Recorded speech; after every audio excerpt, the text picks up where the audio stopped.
কাতারের দোহায় বহুল প্রতীক্ষিত বাংলাদেশ সশস্ত্র বাহিনী থেকে কাতার সশস্ত্র বাহিনীতে জনবল নিয়োগ সংক্রান্ত চুক্তি সই হয়েছে। চুক্তিতে স্বাক্ষর করেন বাংলাদেশ সশস্ত্র বাহিনী বিভাগের principal staff officer lieutenant general S M. Kamrul Hasan এবং কাতার সশস্ত্র বাহিনীর chief of staff lieutenant general Jasim bin Mohammed Al Mannai.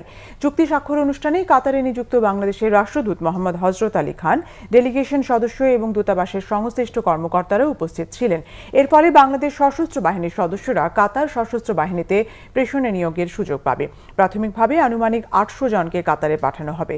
ভবিষ্যতে এই জনবলের সংখ্যা বাড়ানোর সম্ভাবনা রয়েছে। এই চুক্তির ফলে কাতার সশস্ত্র বাহিনীতে দক্ষ জনবল পাঠানোর নতুন দ্বার উন্মোচিত হলো এবং দুই দেশের মধ্যে বিদ্যমান সম্পর্ক নতুন উচ্চতায় পৌঁছাবে। গত এপ্রিলে প্রধান উপদেষ্টা প্রফেসর মোহাম্মদ ইউনূস আর্থনা সম্মেলনে উপলক্ষে কাতার সফরে দেশটির সঙ্গে এ বিষয়ে আলোচনা করেন।